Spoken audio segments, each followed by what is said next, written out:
The world is too small, our wisdom too limited, our time here too short to waste any more of it in winning fleeting victories at other people's expense.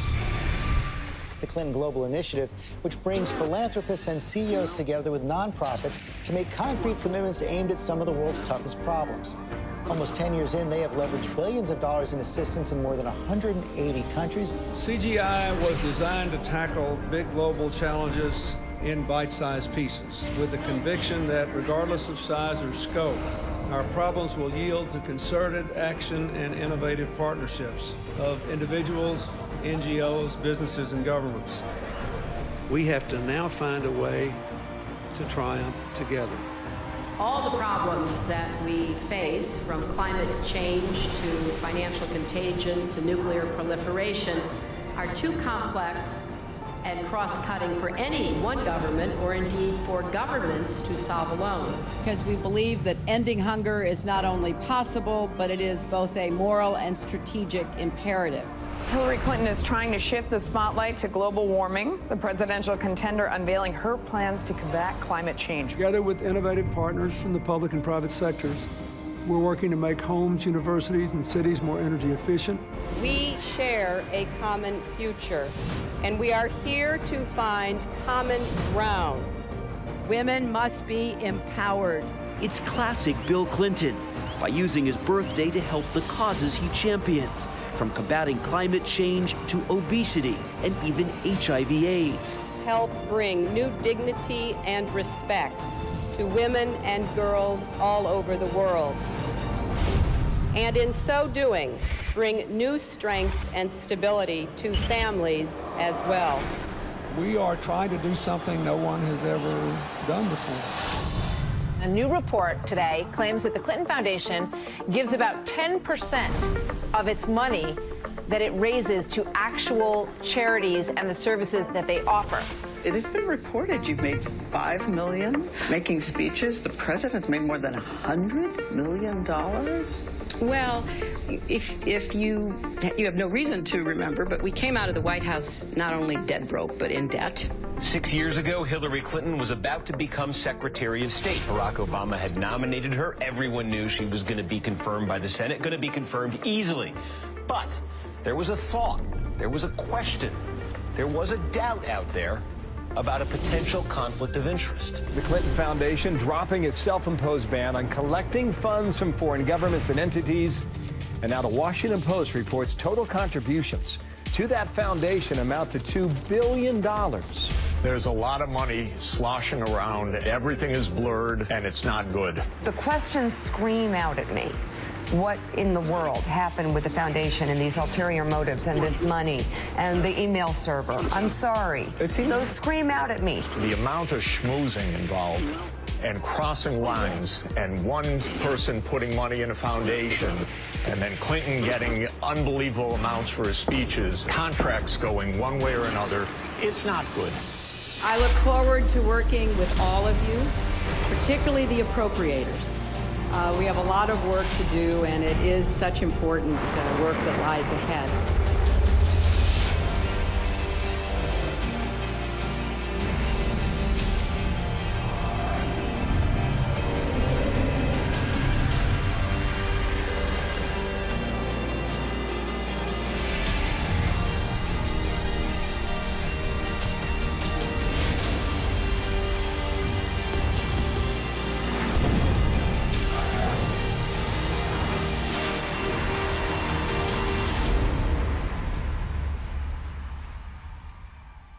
We did this with a very simple strategy.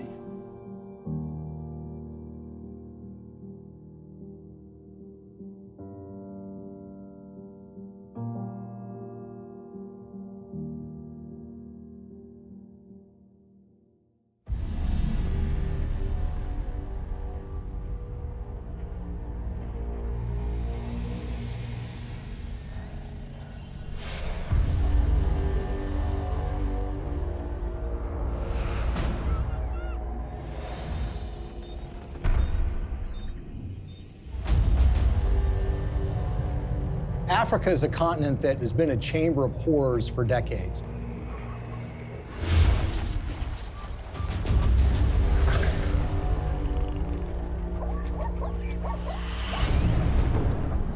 It's really not the fault of the African people. It's largely a result of the kind of system that's been perpetuated there. You have these oligarchs which dominate these countries that oftentimes have natural resources that can be very lucrative. And these oligarchs strike deals with foreign corporations or foreign governments who in effect prop them up and put them in power. And in exchange, these oligarchs give these entities access to rich mineral deposits. And the Clintons, you would expect to be opposed to this sort of thing, and that's at least what their language does. Our countries have deepened our cooperation on many issues, including good governance and transparency, energy, regional security, and advancing peace and development in the Niger Delta. The problem is, their words are different from their actions. Rwanda has clearly taken an impressive trajectory of development, and the people here still think Kagame is the man to take them to another level. President Paul Kagame has walked all around the crowd, thanking the people for electing him unopposed as chairman of the RPF or president of the RPF for another 7-year term. But his critics say that far from entrenching democracy in Rwanda, he's actually eroding it by silencing his opposition.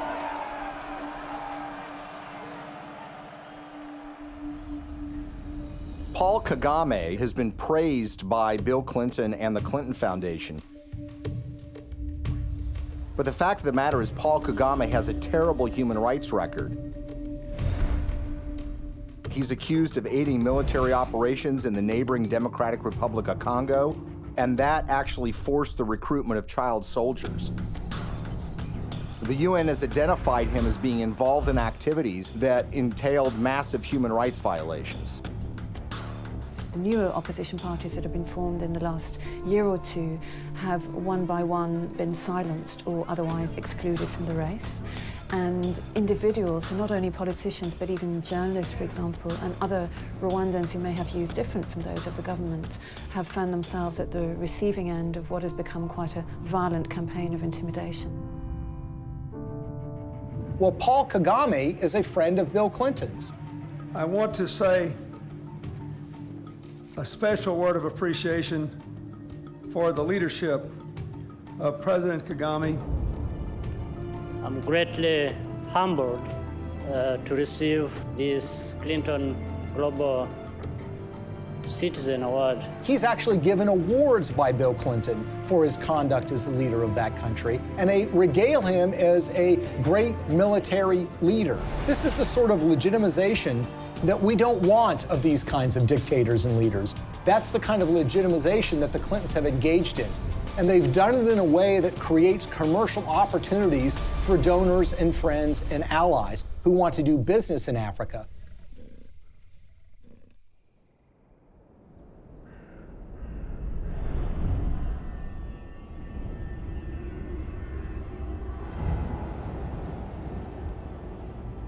Business in Africa means you're dealing with dictators who are going to give you access to, say, mineral rights or oil drilling rights, but you're going to have to pay them off. The Clintons partner with foreign entities who want access to Africa, and specifically mining companies or energy companies who need to get concessions for access to oil or natural gas or the rights to mine for gold. Those two make a powerful alliance because these companies will give money to the Clintons, either in the form of speaking fees or in the form of donations to the Clinton Foundation. And the Clintons will then, in effect, do their bidding before the halls of power and corridors of power in Africa. And they will go to foreign governments and encourage them to do business with individuals who are putting money in their pocket. And this leads to some amazing fits of behavior that, in a way, are just reminiscent of 19th century colonialism. A perfect example of this is Ambassador Joe Wilson. Joe Wilson is a longtime friend of the Clintons. In fact, he endorsed Hillary Clinton in the 2008 presidential election. And it was also thought that he might become a senior official in Hillary Clinton's State Department. But the fact of the matter is Joe Wilson was up to something far more nefarious during Hillary Clinton's tenure as Secretary of State. In 2009, shortly after she became Secretary of State, when Wilson was the vice chairman of a company called Jarch Capital, they took out a 50-year lease on 400,000 hectares in South Sudan, South Sudan was in the middle of a civil war, and this lease was actually signed with warlords who were involved in the civil war. These individuals who were engaged in massive human rights violations, including the massacre of opponent tribes. And basically what Joe Wilson was engaged in was something called investing in sovereignty changes. They were basically cutting deals, lucrative deals, worth potentially hundreds of millions of dollars with these warlords. And the expectation was simple. These warlords would take power, then they would give them access to these lands where they could make huge amounts of money exploring for natural gas, exploring for oil, and for mineral rights. Ambassador Joe Wilson isn't the only Clinton friend and foundation donor who was working in war-torn countries. Swedish mining investor Lucas Lundin has pledged $100 million to the Clinton Foundation. He did that in 2007. And his most lucrative mining operations are in the war-torn country of the Democratic Republic of Congo. This is a country that perhaps has the most horrific human rights situation on the face of the earth. By the time Lucas Lundin made his $100 million pledge to the Clinton Foundation, his Congo operation was making, quote, staggering profits, end quote, according to his own financial statements. His overall capitalization was $20 billion. But for those profits to remain staggering, U.S. policy under Hillary Clinton had to remain unchanged. That's a problem. Hillary Clinton, as a senator back in 2006, supported something called the Congo Relief, Security, and Democracy Promotion Act. As the law's name implied, the goal was to bring reform to Congo. That's not something that Lucas Lundin would want. So in 2009, when Hillary became Secretary of State, she reversed course 180 degrees and went from supporting reform in Congo to supporting the status quo, which is exactly what Lucas Lundin would want, who of course had committed $100 million to the Clinton Foundation. But Congo isn't the only scandal-plagued country where Clinton benefactors have made millions. Africa's most populous nation, Nigeria, is full of promise, but fulfilling that promise is sometimes a struggle. Plagued by corruption and mismanagement, the resource-rich country has a poverty rate of over 50%. Look at a country like Nigeria, which is really a cesspool of corruption. In fact, people will say it is perhaps the most corrupt country in the world. It's rich in natural resources, it produces a lot of oil, but that money never trickles down to the people. It goes to the oligarchs who run the country, who oftentimes take that money and put it in Swiss bank accounts in a way that, of course, the people of Nigeria can never benefit from. And you see, there's a federal law in the United States which says if foreign governments that receive U.S. assistance aren't transparent in how they spend that money, that they will not be able to get U.S. foreign assistance anymore. It's about transparency. But there's a way around that law. You can get a waiver from that law. How? By getting the U.S. Secretary of State to grant you a waiver. We intend to remain very supportive on your reform efforts.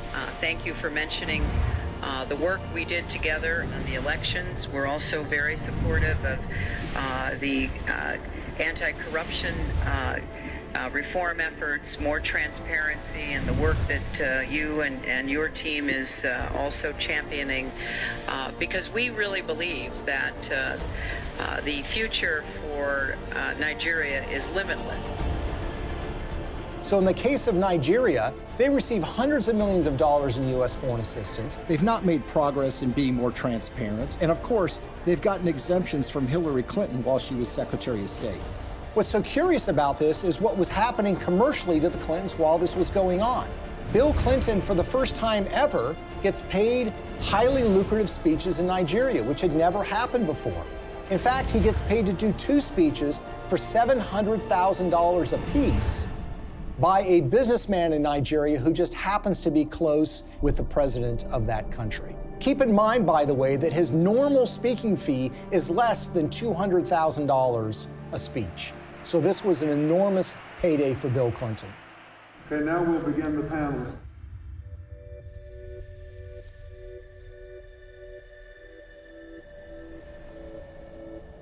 One of the pinnacles of power in that country is a gentleman named Gilbert Chagoury.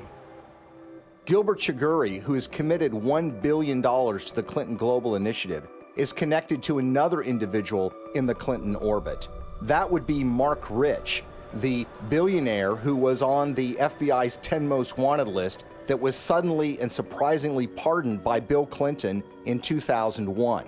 Mark Rich, you might recall, is somebody who was trading oil with the Ayatollah Khomeini of Iran at the same time that the Ayatollah was holding 50 Americans hostage. He also had a long history of busting UN sanctions by trading oil with the apartheid regime in South Africa and a whole host of other nefarious governments. Well, Gilbert Chagoury, the high Clinton donor, was business partners with Mark Rich. Together, they sopped up oil assets in Nigeria and sold them on the oil market for the benefit of a corrupt individual who was leading Nigeria at the time, named General Abacha. Abacha smuggled, by some estimates, $4 to $8 billion out of the country and put them in European bank accounts. Gilbert Chagoury was indicted and convicted in Europe for helping him to do that. He was charged for aiding and abetting a criminal enterprise and on money laundering charges. And the suffering that ends up being done here is by the people of Nigeria, who see their leadership getting a pass from the United States. The elites in those countries are getting rich, the Clintons are getting rich, and the money somehow never trickles down to the people of Nigeria. Sadly, this theme of resources not trickling down to those most in need is a common one when it comes to the Clintons.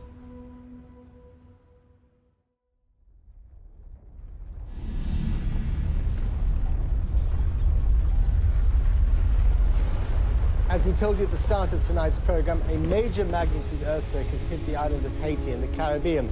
The quake measured around 7 points on the Richter scale, and its epicenter fell just 10 miles from the capital, Port-au-Prince.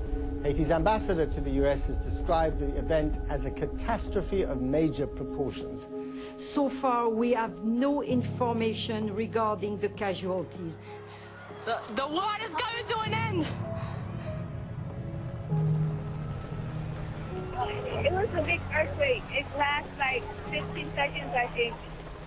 Probably the most devastating humanitarian crisis that Hillary Clinton faced during her tenure at the State Department was the tragic earthquake in Haiti. It happened in January of 2010, and literally in a matter of seconds, 250,000 people were estimated to have died, and a large portion of the Haitian infrastructure and economy was just decimated. It was a crisis on a massive scale. The United States is offering our full assistance to Haiti and to others in the region.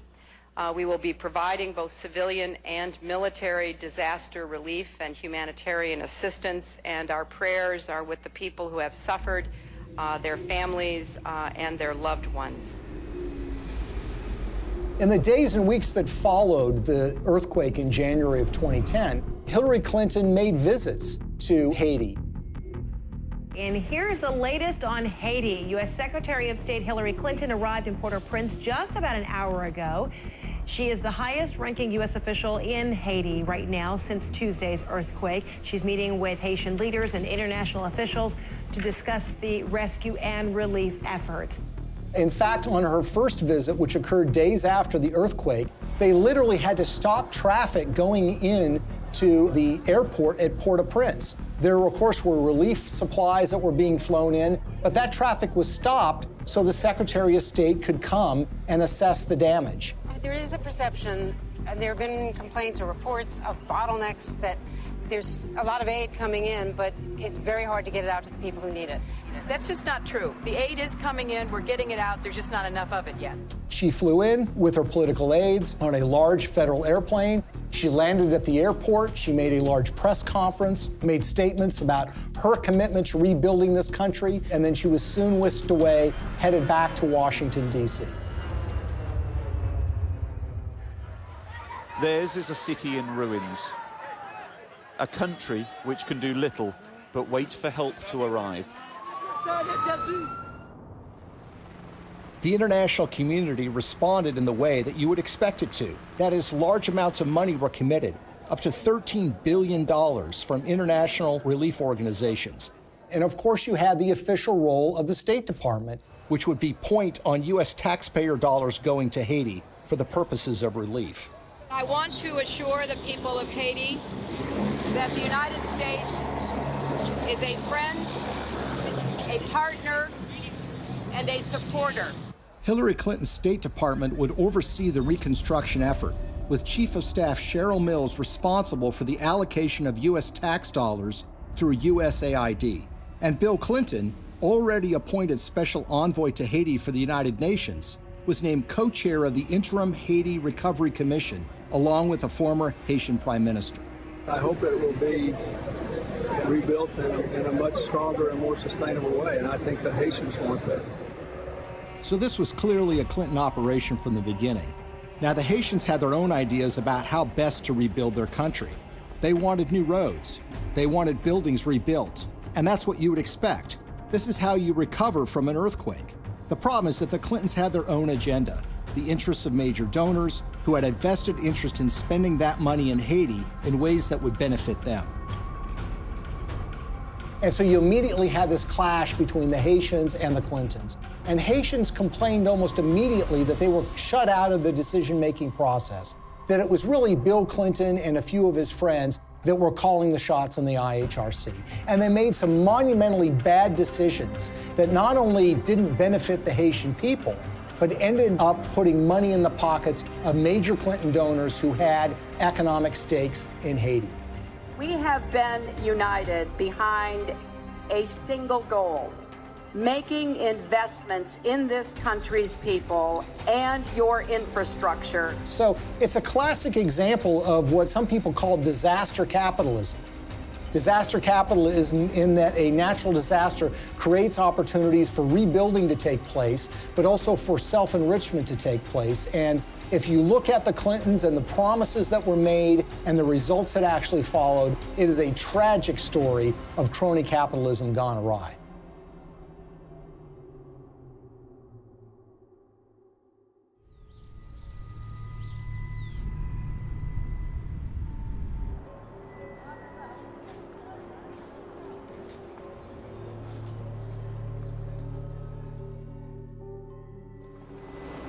The single largest relief project that the United States committed taxpayer dollars to, $124 million to be exact, was a project called Caracol, a textile factory that was built in the northern part of the country that was supposed to create some 60,000 jobs and was supposed to create tremendous economic growth. There's a problem here already. You see, the earthquake affected the southern part of Haiti. The northern part of the country was entirely unaffected. But who were the beneficiaries of this? Companies like Gap, Target, and Walmart, to name a few. The Caracol factory was built, but it didn't create 60,000 jobs. It created barely 5,000 jobs. But the major American companies who got textiles tariff-free, made at low wages, benefited enormously. And the end effect on the Haitians was very, very minimal.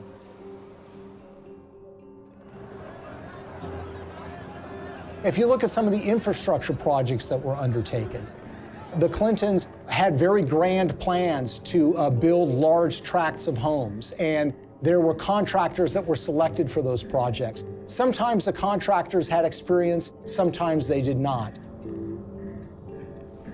There's one company in Florida that spent $1 million getting equipment into Haiti. They had experience in disaster relief, but according to the owners of that company, they only made a small donation to the Clinton Foundation. And guess what? They didn't get any relief contracts. On the other hand, the contractors who did win the awards were given the opportunity to build homes, and in some instances were supposed to build tens of thousands of homes for Haitians. They ended up building a fraction of that. For instance, the New Settlements program was supposed to build 15,000 homes for $53 million. Instead, it built 2,600 homes, less than a quarter of the original estimate, for $90 million, or $47 million over budget. And they got away with it. So you had contracts going to these relief organizations that were also involved with the Clinton Global Initiative. And you had this one organization, Dahlberg, that was supposed to do an assessment for relocating people that suffered from the earthquake. They determined that people should be moved to a site that happened to be on a cliff that was highly unstable. USAID's Inspector General reviewed Dahlberg's recommendations and found them basically unusable. One member of the USAID shelter team was quoted by Rolling Stone magazine as saying that the recommendations were so bad, it looked like the team never even got out of their SUVs. Another person said that only one of the people that was sent to Haiti by Dahlberg actually spoke French. Telecom mogul Dennis O'Brien is one of the world's richest people, and he's finding opportunities in the poorest country in the Western Hemisphere. The Irish billionaire is the largest private investor in Haiti through his company Digicel, and he's now leading the Clinton Global Initiative efforts down in Haiti. Probably no one came out better in the Haitian reconstruction effort than an Irish billionaire named Dennis O'Brien. He was a Clinton Foundation donor, giving them between $5 and $10 million. He helped arrange speeches for Bill Clinton, too. The interest of the Obama administration, particularly the former Secretary of State Hillary Clinton, you know, all the different things that have happened to help Haiti get up off the floor have been led by the U.S. And he was the owner of something called Digicel, which is a cell phone company at the time of the earthquake. As part of that relief effort, the State Department run by Hillary Clinton wanted to fund a mobile money transfer service that would allow Haitian citizens to transfer and receive money on their phones. Well, Digicel applied to be the recipient of that grant money. 4 weeks after their application, Digicel actually sponsored a speech for Bill Clinton in Jamaica, and they paid him $225,000. And as it turns out, within 4 months of that speech, Digicel would receive the first installment of that grant money. The earthquake actually has been great for Digicel and Dennis O'Brien.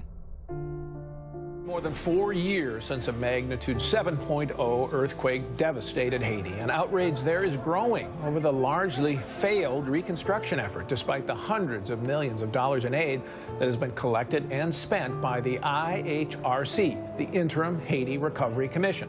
So whether you're talking about housing or cell phones, you see that the people that are closest to the Clintons have made out very well from the Haitian earthquake.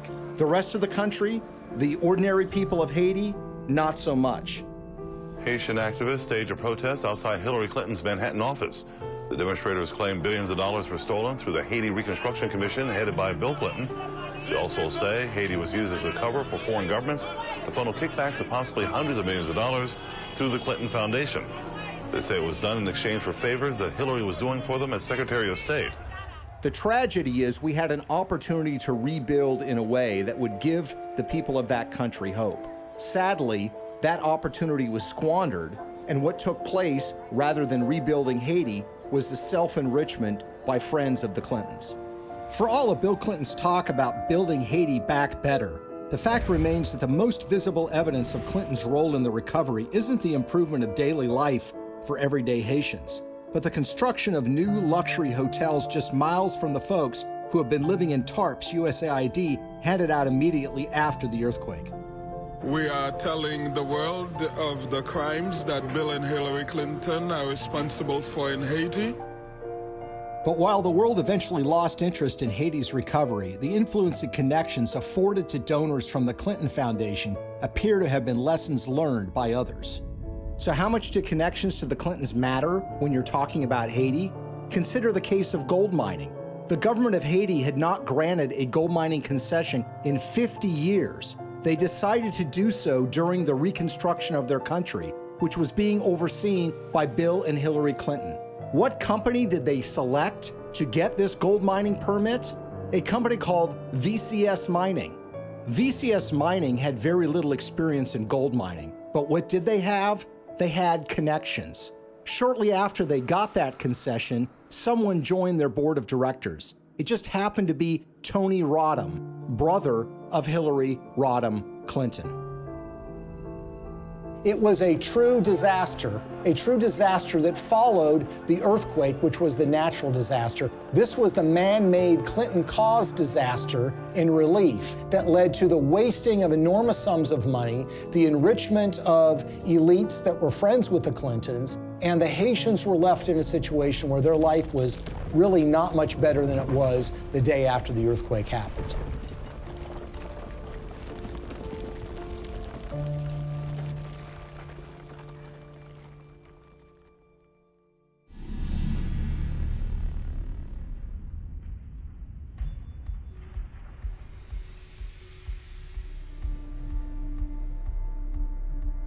An ambitious pipeline is firing off a war of opinions.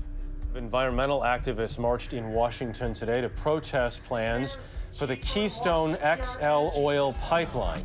A $7 billion project to transport 800,000 barrels of tar sands oil a day from Canada down to the Gulf Coast. In Washington, a showdown on the Senate floor today over the Keystone XL pipeline. The vote to approve the controversial project has big political implications. The pipeline would create 20,000 jobs, but opponents say the environmental risk is too great. One of the touchstones of the climate change debate has been the Keystone XL pipeline. It's designed to carry oil from Canada through the United States to refineries in Louisiana and in Texas. The environmental movement has wholeheartedly rejected this deal from the beginning because they believe that it's going to further contribute to the problems of climate change. Pipeline. 1. We are the people. 2. You can't ignore us. 3. Now, you would think that the Clintons would be opposed to the Keystone XL pipeline deal because of those concerns. And perhaps they might be, except for one or two problems, or should I say 1 or 2 million problems. You see, when Hillary Clinton became Secretary of State in late 2008, there was already an issue related to the Keystone XL pipeline sitting on her desk. She was going to have to sign an environmental and economic impact statement and decide whether the Keystone XL pipeline should go forward.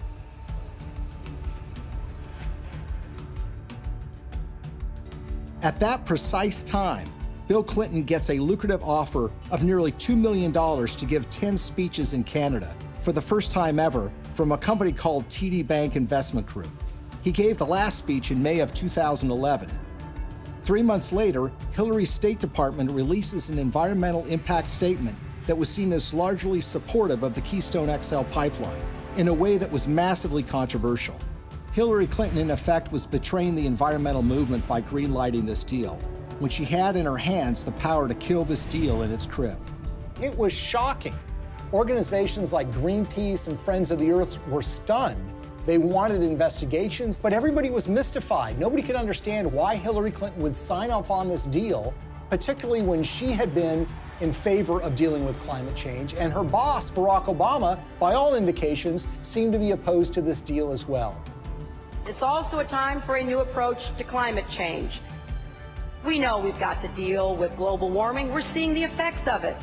We need to invest in clean energy technology today so that we can create new high-paying jobs to protect our environment, to grow our economy, and to finally break our addiction to foreign oil. How did we go from the Clintons being in favor of fighting climate change and dealing with fossil fuel dependence to Hillary Clinton signing off on the Keystone XL pipeline? The evidence that we found was that it was about the money. This was not a philosophical change. This was not a new way of thinking about global warming. This was a way of taking $2 million in cash to essentially buy a decision by the Secretary of State. Why is the TD Bank Investment Group so interesting? Because they just happen to be one of the largest shareholders in the Keystone XL pipeline itself. When we looked at Bill Clinton's pattern of giving speeches, we looked at who was paying him, when they were paying him, and if they have ever paid for a speech before. What's so stunning is that TD Bank had never sponsored a speech by Bill Clinton before. And then suddenly, in late 2008, when Hillary Clinton has been announced to be the Secretary of State, and when sitting on her desk is the matter of the Keystone XL pipeline, they suddenly decide to sponsor these speeches. And when people realized that the Clintons had pocketed about $2 million at the precise time Hillary Clinton was making this decision, it all now suddenly made sense. Because as we've seen repeated over and over and over again, when it comes to the Clintons, you have to follow the money. And in the case of the Keystone XL pipeline, they seem to have abandoned their principles, their commitment, as it was, to combating global warming and dealing with our dependence on fossil fuels. They jettisoned that when $2 million showed up and suddenly came out in favor of the Keystone XL pipeline. When you see this sort of pattern of behavior, you can't come to any other conclusion that it's a system of pay to play. And again, other entities appear to have picked up on this business model too. Well, Bill Clinton has been paid enormous sums of money over the years to give speeches. On average, he gets a little less than $200,000 per speech. But something happened in late 2008. his speaking fees skyrocketed after he'd been out of office for years. The reason was his wife had become Secretary of State. In fact, 11 of the 13 speeches for which Bill Clinton has been paid $500,000 or more occurred precisely when Hillary was the most powerful diplomat in the world.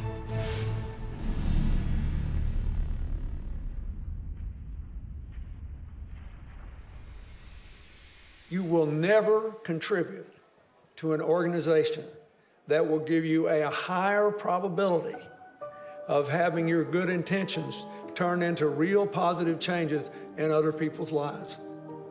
That will give you a better chance than what you've done here tonight. His single biggest speech payday came from the Swedish telecom company Ericsson. And it's a very, very unusual and troubling story.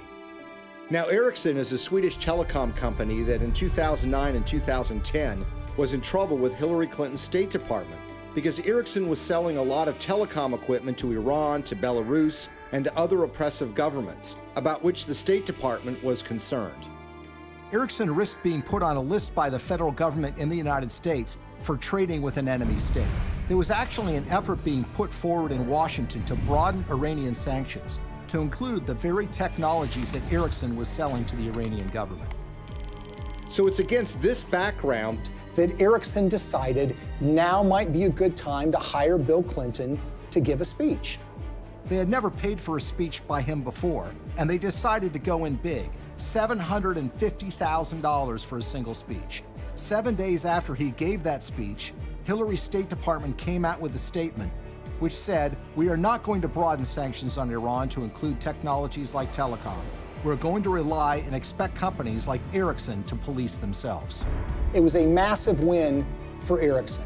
Ericsson was able to avoid having to deal with a regulatory battle in Washington, giving up contracts that were highly lucrative in these countries, and being put on a list that would create an enormous diplomatic problem for them, all because essentially they paid Bill Clinton to give a speech for $750,000. Will you continue to give speeches? Oh, yeah. I got to pay our bills.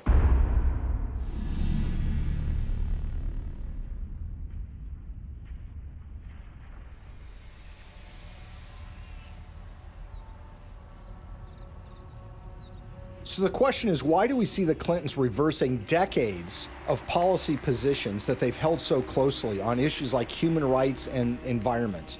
And a big clue comes from the folks that are giving the Clinton Foundation literally tens of millions of dollars. And one, if not the biggest donor to the foundation, is a Canadian named Frank Giustra. Giustra is in the mining business, hardly something you'd call environmentally friendly. And he has interests all over the world. And he used his relationship with the Clintons to benefit those interests, regardless of the environmental concerns. A great example of this is what happened in Colombia. What's so interesting about the relationship that the Clintons have with Frank Giustra is they tend to show up in these foreign countries together at the same time. Frank Giustra's made billions of dollars over the years in the so-called penny stock market in Canada, which is highly open to manipulation. He's been very successful in this area. Now, the Vancouver Stock Exchange is not like the New York Stock Exchange in the United States. This is the stock market or an exchange that is dominated by penny stocks, made up of a lot of natural resources stocks. It's sort of the wild, wild west of investing. It's called Dodge City sometimes. And the reason is because there's a lot of speculators, there's a lot of misinformation that's put around, and there are a lot of mining companies that don't really have any assets, but will proclaim to have gotten the rights to some lucrative gold mine, let's say, and then they send that news out to the public in the hope that it will lead to a flood of people buying the penny stock so the shareholders can sell their assets.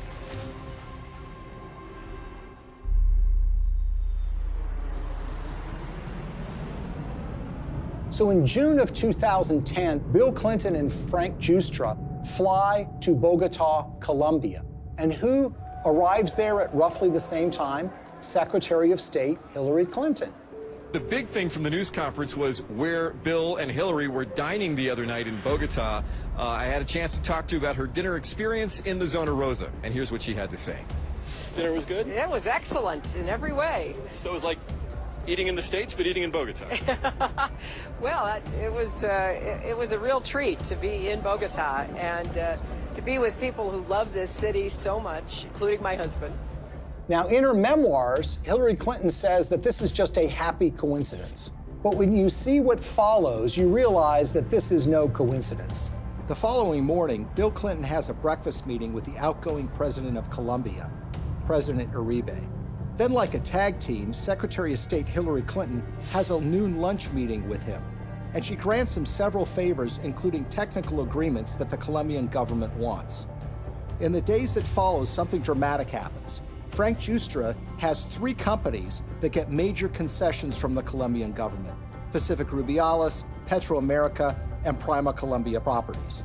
One of those, Prima Colombia Properties, gets a concession to cut timber in a rainforest in Colombia along the Pacific coast. And that timber is not intended to export to the United States, but is intended for export to China. There's an outrage and upset environmentalists who realize what's going on, and eventually that permit is yanked by a future president of Colombia, but not before Frank Giustra's company is able to profit from cutting down these rainforests, which again is a behavior that runs so contrary to what the Clintons profess to be in favor of. We all know that in order to build low-carbon economies of the future, we need sustainable forests. I also know the future of our planet depends on healthy, standing forests. They have talked about the problems of deforestation. They've talked about the problems of the need for successful growing forests to mitigate carbon dioxide in the air. And yet, when this commercial opportunity was presented to a major donor of theirs, they seemed to be very much supportive of that and, in fact, helped to get him those concessions. He deserves the credit for this. This was his idea, not mine, and he raised the money. And it's an astonishing achievement. My job is to make sure that it's not in vain, that he gets the return on his investment and his compassion and his commitment. The Clintons appear to have changed their stance on issues even more significant than the environment, in ways that benefit those who have put money in their pockets.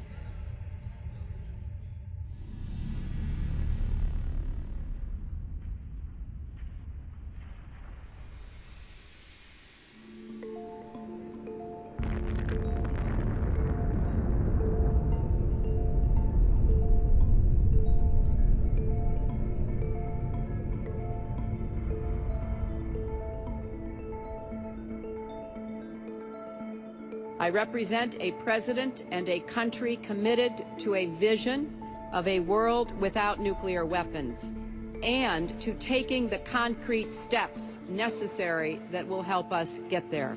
The Indian nuclear deal, I think, is so troubling because this is a core national security issue.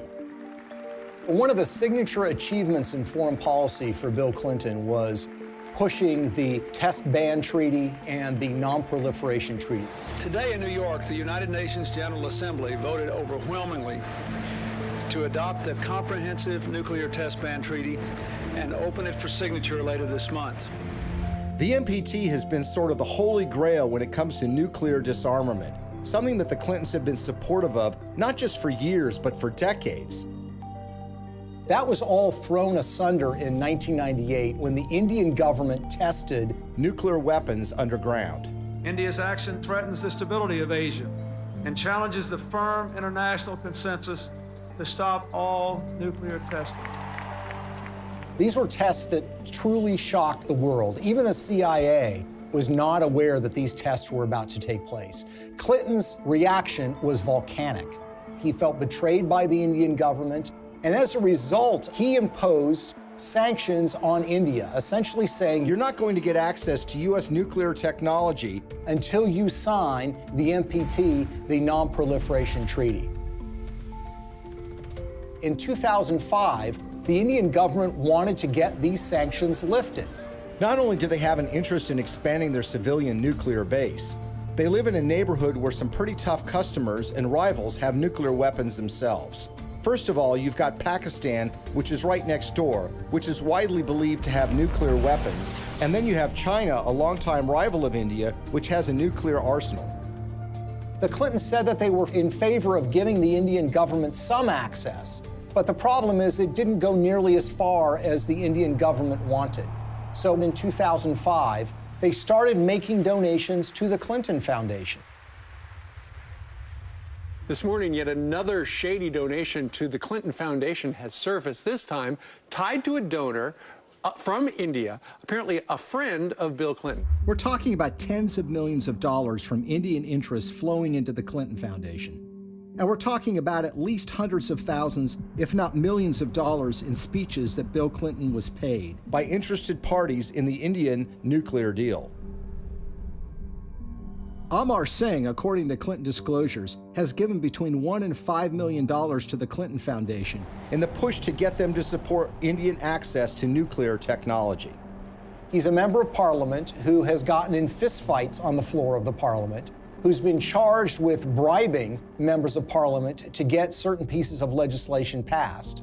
You see, the problem is when you ask Amar Singh, he says it wasn't my money. I don't have that kind of money. I couldn't have given him that amount of money. And in fact, when you look at Indian public records, you see that Amar Singh doesn't have a net worth anything close to being able to give that amount of money.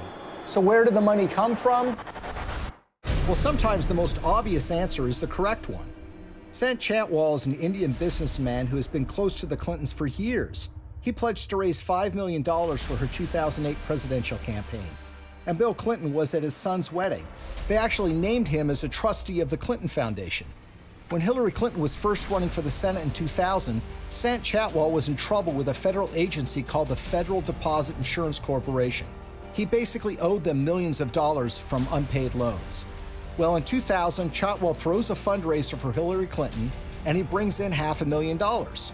A few months later, with Bill Clinton still president of the United States, Sant Chhatwal's case with the FDIC was abruptly settled for a mere $125,000. So basically, the federal government got pennies on the dollar. He would actually go on to plead guilty for funneling $180,000 in illegal campaign contributions to Hillary Clinton, among others. And no one seems to have made the connection. Well, maybe one reason no one made the connection is because the Clinton Foundation mysteriously erased any mention of Sant Chhatwal from the website once he had admitted to his illegal activity. So here we are years later, and we've got this donation in a guy's name who swears he didn't actually make the donation. And you've got this longtime Clinton benefactor who actually gets the highest civilian award in India because of his role in changing Hillary Clinton's mind on this nuke deal. Sant Singh Chhatwal says he's worked with everybody and even laid the foundation of the Indo-US nuclear deal. So the Indian government says that they have given you this award for your role in pushing the Indo-US nuclear deal forward. How exactly would you describe the role you played in this? Well, I can tell you Indian nuclear power deal. If you look at it, I'm the first one. I laid the foundation. On the eve of the vote in 2008 to approve Indian access to U.S. civilian nuclear technology, Amar Singh, who barely knows Hillary Clinton, had a 2-hour meeting with her where they discussed the Indian nuclear deal. Amar Singh says that the dinner meeting resulted in her telling him that she was supportive of the deal and that she was making efforts to make sure that the deal did get through. And lo and behold, by 2008, Hillary Clinton was fully in support and in favor of this policy in a way that was a complete reversal of the position that she had taken before. In other words, the flow of money had led the Clintons to change their positions on the Non-Proliferation Treaty, and specifically, India getting access to U.S. nuclear technology. This was a decision that was wholly out of step, wholly inconsistent with a progressive liberal agenda. Hillary Clinton made a decision of reversing her previous position after the flow of funds to the Clinton Foundation, and her husband gave some speeches in India. But this wouldn't be the last time Hillary reversed herself regarding nuclear weapons technology. Shockingly, Bill and Hillary would end up receiving money from folks that were looking to make something happen a lot closer to home.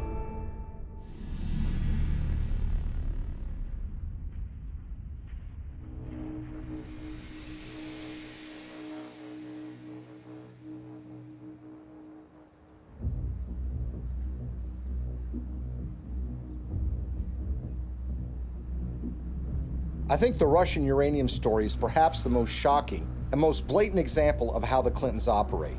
This is a story about the Russian State Nuclear Agency, American uranium, $145 million in cash, and the Clintons. At the end of the day, this is a story about buying influence and selling influence. The Clintons are the sellers of influence, the Canadian investors and the Russians are the buyers.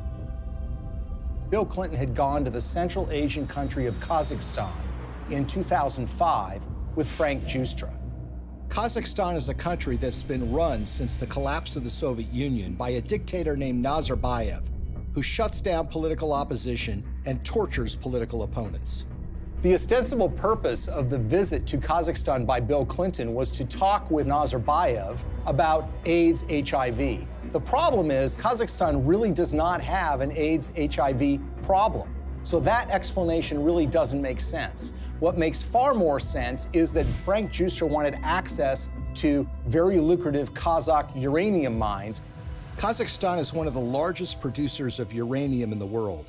Bill Clinton arrives there with Frank Giustra, and they have a series of meetings with Kazakh officials.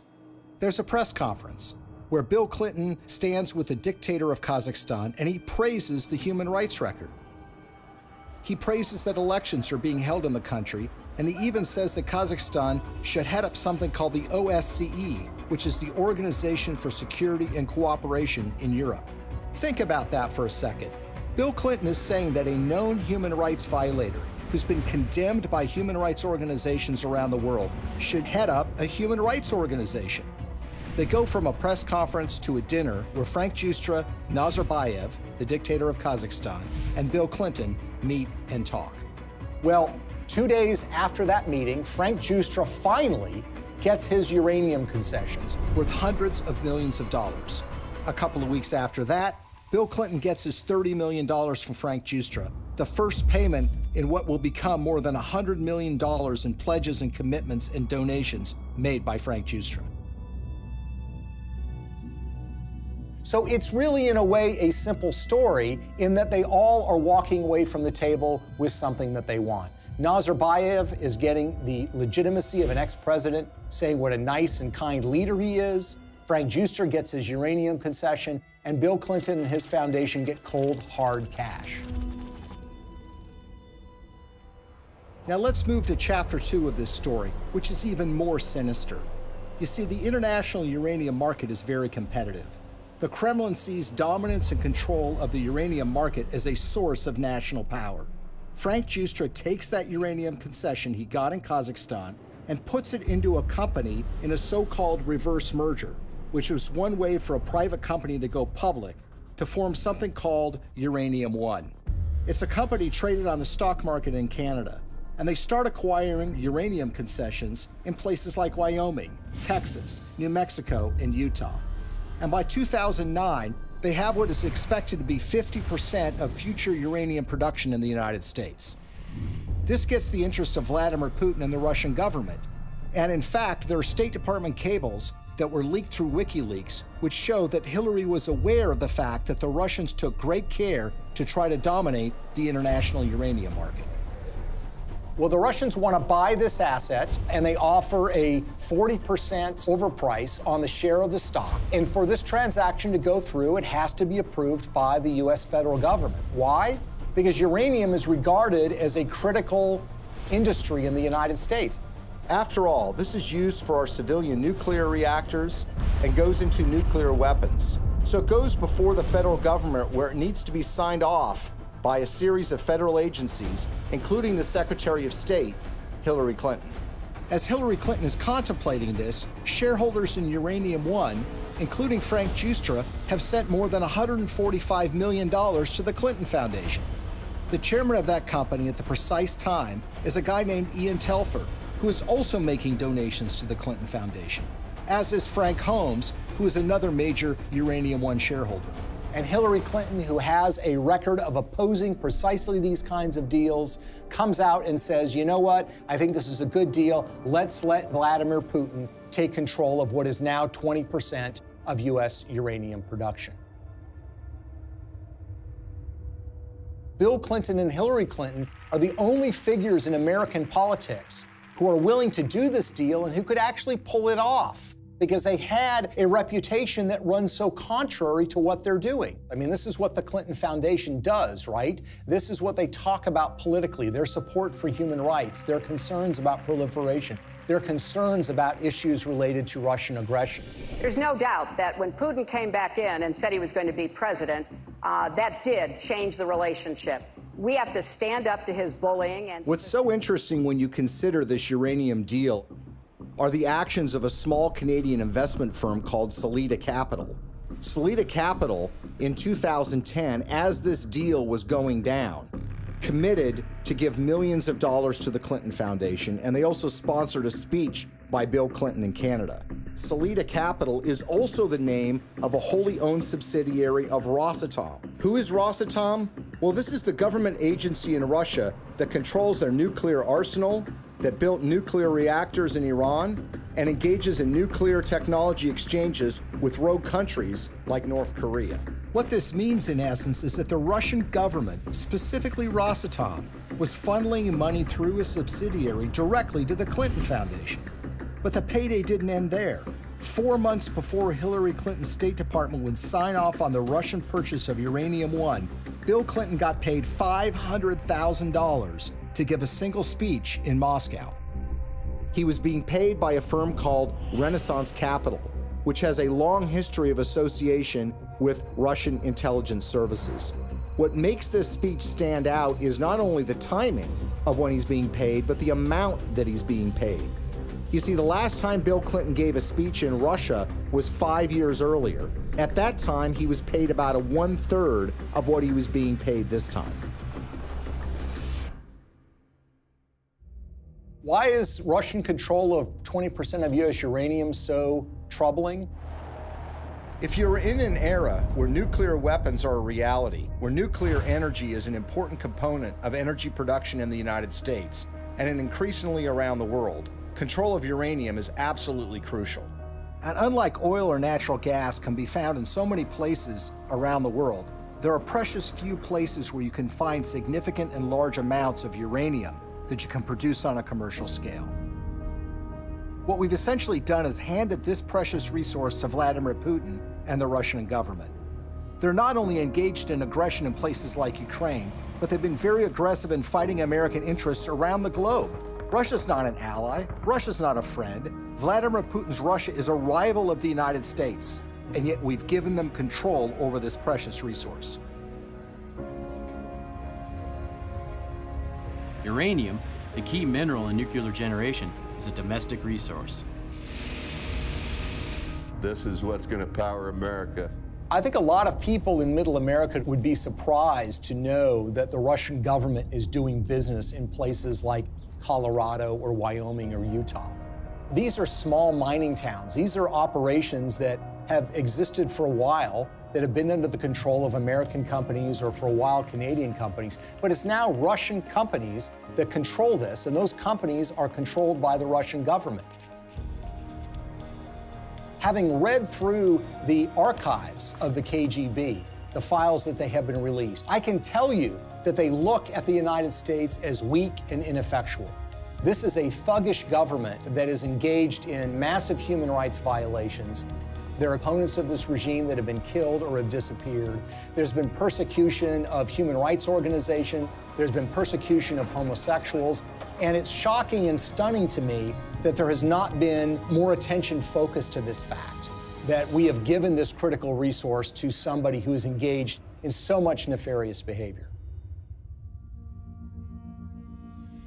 Greetings from Washington.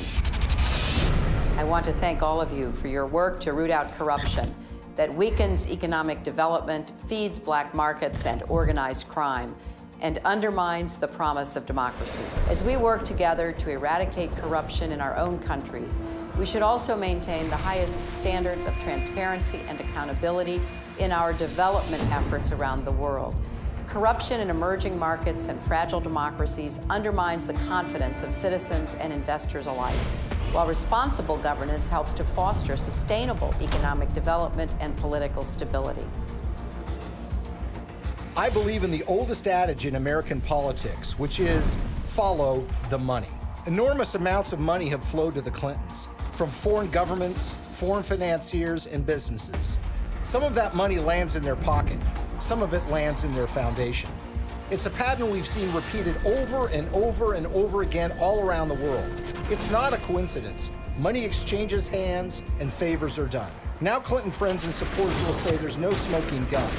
But look at American political history. People are convicted all the time for a pattern of behavior where, for example, they're engaged in insider trading on the stock market. So, for example, you have a foreign corporation or a foreign government that wants something from the State Department while Hillary Clinton is Secretary of State. They will make a large payment to the Clinton Foundation. That will be followed by favorable action on their behalf. If that happens 1 or 2 times, you might say, look, it's just a coincidence. But when you see the pattern recreated over and over and over again, you have to recognize that these events are connected. They've created a model for massive self-enrichment that allows you to go into so-called public service, but get extremely rich at the same time. And when friends and allies say that the Clintons aren't really that interested in money, their actions show otherwise. What's so shocking to a lot of people is that making of that money requires them to betray their progressive values. The environment, labor unions, women's rights, human rights. The Clintons are doing business and growing rich with the favor of the very individuals who you would expect to be their political opposites. For a very long time in American history, and probably still to this day, one of the worst things that could be said about you as a politician is that you are on the take from foreign interests. What the Clintons have essentially done is busted down the door and robbed the bank of that concept. So when people think of the Clintons taking foreign money, they think it's maybe an insurance company from Great Britain, or they think it's from a supermarket chain in Canada. The fact of the matter is a lot of that money comes from the darkest, worst corners of the world. Are countries like Nigeria and Russia in the habit of giving money to politicians and not wanting something back? The Clintons are glad to take this money. It's made them fabulously wealthy. But what has it done for us? Before we had to worry about money from Wall Street and big labor, now we have to worry about it coming from around the world and infecting our politics and damaging our politics, everything from our uranium policy to our human rights policy. Nothing seems to be safe anymore. How is this not corruption? How is this not a crime? With the Clintons, nothing is sacred. Everything is for sale. But we are the ones who are paying the price. Maybe, just maybe, the American people are tired of being sold out.